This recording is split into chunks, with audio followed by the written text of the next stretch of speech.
Sobo Jokowi tinggal gunting pita karena peran masa lalu SBY, apakah AHY sedang mengigau? Ditulis oleh Widodo SP dari laman siwar.com. Jadi mohon maaf nih. Nggak apa-apa teman-teman media juga bisa menangkap pesan ini. Ada yang mengatakan, zaman dulu nggak ada pembangunan infrastruktur, nyatanya banyak. Yang kedua, direncanakan, dipersiapkan, dialokasikan anggarannya, dan dimulai dibangun sehingga banyak yang tinggal sudah 70%, bahkan 90%, tinggal gunting pita. Setahun gunting pita kira-kira masuk akal nggak? Ya kita nggak perlu juga diapresiasi, tetapi jangan mengatakan ini kehebatan kita 1 tahun gunting pita. Jadi lebih lucu lagi adalah elit-elit Partai Demokrat sekarang seolah-olah ingin menyalahkan Pak Jokowi dan ingin menuntut tanggung jawab Pak Jokowi. Ada banyak orang Demokrat meminta agar Pak Jokowi segera membuat perpres penghapusan presidensial threshold. Apalagi ada yang bilang bahwa Demokrat sejak dulu mengusulkan agar presidensial threshold ini 0%. Itu ibarat mantan kita yang bohong tapi ketahuan gitu, lucu banget. Pangeran Cekias Agus Harimurti Yudhoyono tampaknya sedang mengigau terus langsung pidato ketika dia menyindir pemerintahan Jokowi yang disebutnya hanya seperti gunting pita. Ketua Umum Partai Demokrat itu dengan sembrono berani menilai bahwa pemerintahan Presiden Jokowi banyak mendapat limpahan proyek setengah jadi dari masa kepemerintahan Pepo Susilo Bambang Yudhoyono. Kata AHY pada 15 September, banyak yang tinggal dan sudah 70% bahkan tinggal 90% tinggal gunting pita. Setahun gunting pita kira-kira masuk akal tidak? Seolah belum cukup, AHY lantas menambahkan lagi, ya kita tidak perlu juga diapresiasi, tapi janganlah mengatakan ini kehebatan kita atau kepemimpinan Jokowi. 1 tahun gunting pita itu namanya claiming sesuatu yang ya kadang-kadang saya speechless juga mengatakannya. Tapi kenapa sih kita tidak kemudian mengatakan terima kasih telah diletakkan landasan, telah dibangun 70%, 80%, hingga kami tinggal 10% tinggal gunting pita. Terima kasih Demokrat, terima kasih Pak SBY, begitu kata AHY. Akhirnya, masih dalam pidato yang sama AHY tampak membanggakan sang Pepo dengan berkata, intinya apa? Rakyat merindukan siapa? SBY dan kepemimpinan dari partai. Harap jangan tertawa ya mendengar membaca petikan pidato AHY tadi. Meski nampaknya kita kudu mengakui juga kalau si pembuat teks atau materi pidatonya ini cukup bagus ya. Dia tampaknya cukup paham soal kehebatan SBY sehingga bisa mewariskan proyek begitu banyak.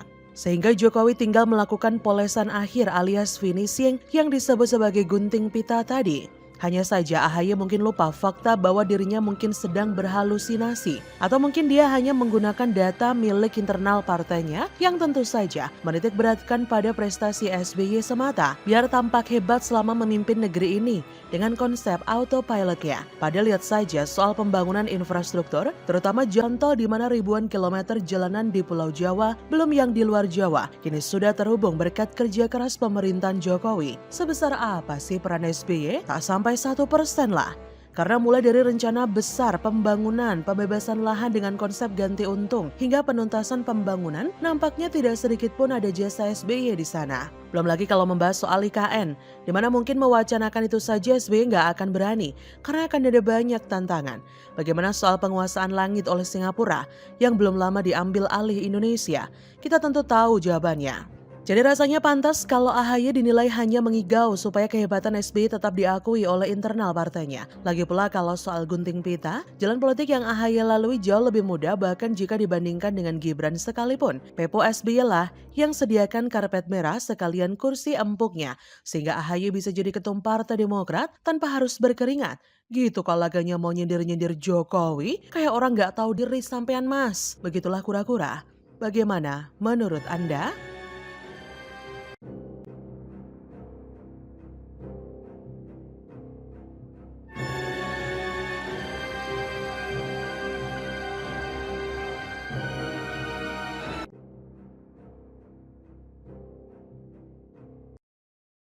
Logika aneh Din Samsudin, hentikan bangun infrastruktur bukan naikkan harga BBM, ditulis oleh Sardi dari laman siwar.com. Saya sampaikan strateginya khususnya di PUPR, tidak ada pembangunan baru kecuali perintah Presiden. Jadi saya semua sudah dengan opor tadi. Sejak tahun ini 2022 menurut saya bendungan tidak ada bendungan baru walaupun banyak sekali usulan. Memang masih kita butuh banyak, tapi karena programnya tadi 61 bendungan, di luar itu sudah kita tutup. Ternyata ada pelambatan.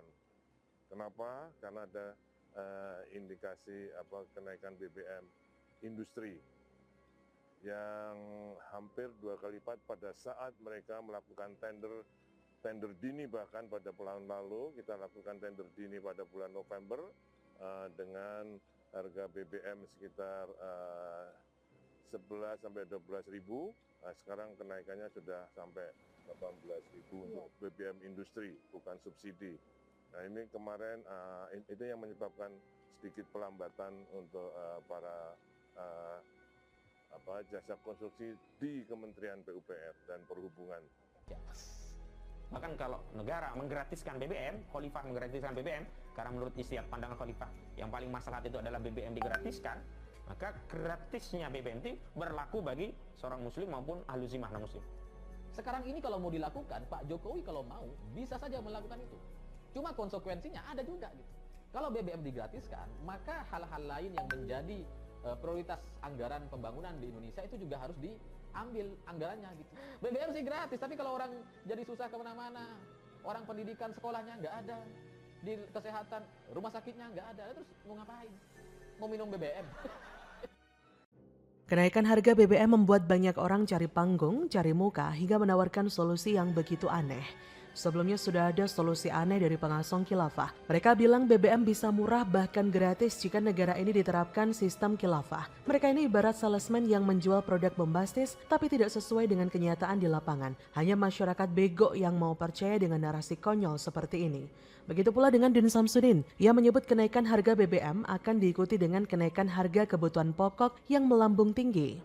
Dia berkata, sudah dapat dipastikan kenaikan harga BBM akan diikuti kenaikan biaya transportasi dan harga bahan-bahan pokok. Jika ini terjadi maka rakyat akan semakin sengsara dan sulit untuk bangkit pasca pandemi. Padahal Indonesia baru saja bangkit pasca pandemi dan sering didengungkan oleh pemerintah dalam tema besar G20 yaitu Recover Together, Recover Stronger atau bangkit bersama, bangkit lebih kuat.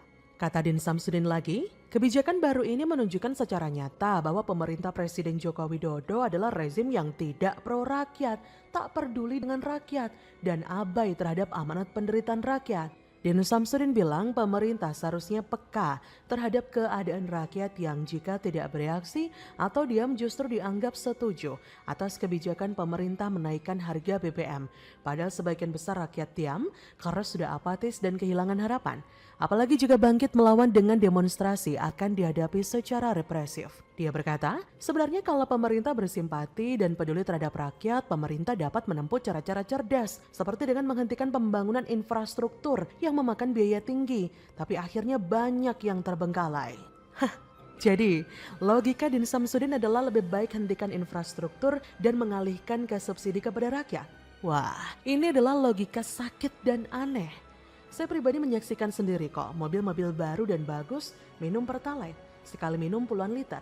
Subsidi lebih banyak dinikmati orang-orang yang mampu. Tapi jika dibandingkan dengan pembangunan infrastruktur, lebih baik infrastruktur karena itu jangka panjang dan untuk ekonomi ke depan, sedangkan Din Samsudin hanya berpikir pendek.